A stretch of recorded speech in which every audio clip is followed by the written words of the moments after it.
Yesu Kristo.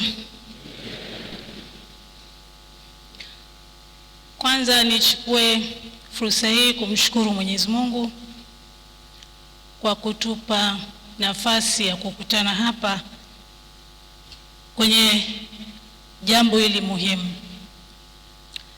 Lakini pili, nichukue fursa hii kutoa pole kwa familia ya Baba Askofu Mfumbusa. Lakini kipekee nitoe pole kwa kanisa na viongozi wetu wote wa dini mlioko hapa.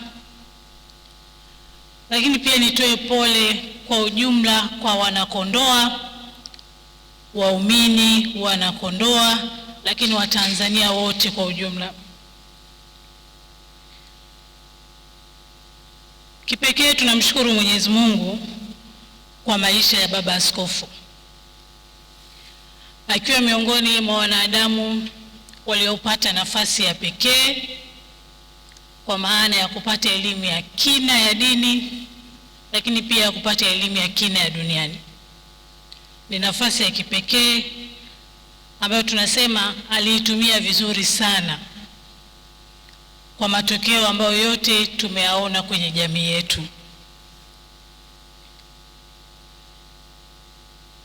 Sisi wanakondoa tunasema kikubwa tumepata kutoka kwake busara zake, hekima zake,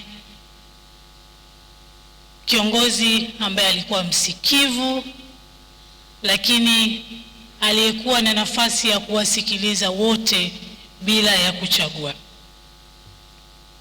Hakika ameacha alama kubwa ya upendo na mshikamano kwenye jamii yetu,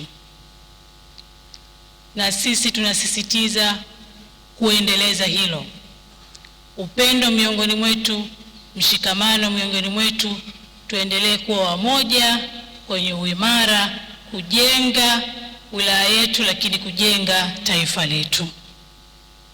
Ni nguzo muhimu ambazo ametuachia. Basi tushikamane pamoja kuhakikisha tunamuenzi vema kwa yale ambayo alikuwa akiyafanya. Kipekee niendelee kutoa pole sana kwa wote ambao tumeguswa na msiba huu, lakini niseme tuendelee kwa umoja wetu kuyaenzi yale yote makubwa aliyotuachia. Katika wilaya yetu ya Kondoa, Baba Askofu Mfumbusa ameacha alama kubwa, na wote wanakondoa na hata walio nje ya Kondoa watakuwa wameaona haya. Kwa hivyo tuendelee kwa pamoja kushirikiana kwa pamoja kuhakikisha yale yote mema mazuri aliyotuachia na kutuongoza yaweze kuishi na tuweze kuyatendea haki. Ni muhimu kwa hayo, na tukiendelea kujifunza kwa namna ambavyo alikuwa akituongoza kama waumini kwa nyakati zote za uhai wake. Na baada ya kusema hayo, niwashukuru sana. Niendelee kutoa pole kwa wote, wanafamilia, kanisa, lakini kwa Watanzania wote kwa ujumla, na nikisisitiza tuendelee kuyaenzi na kushirikiana na kushikamana kwa wakati wote kwa manufaa yetu sisi wote, Kondoa yetu na taifa letu kwa ujumla. Mwanga wa milele umwangazie Bwana. Apumzike kwa amani.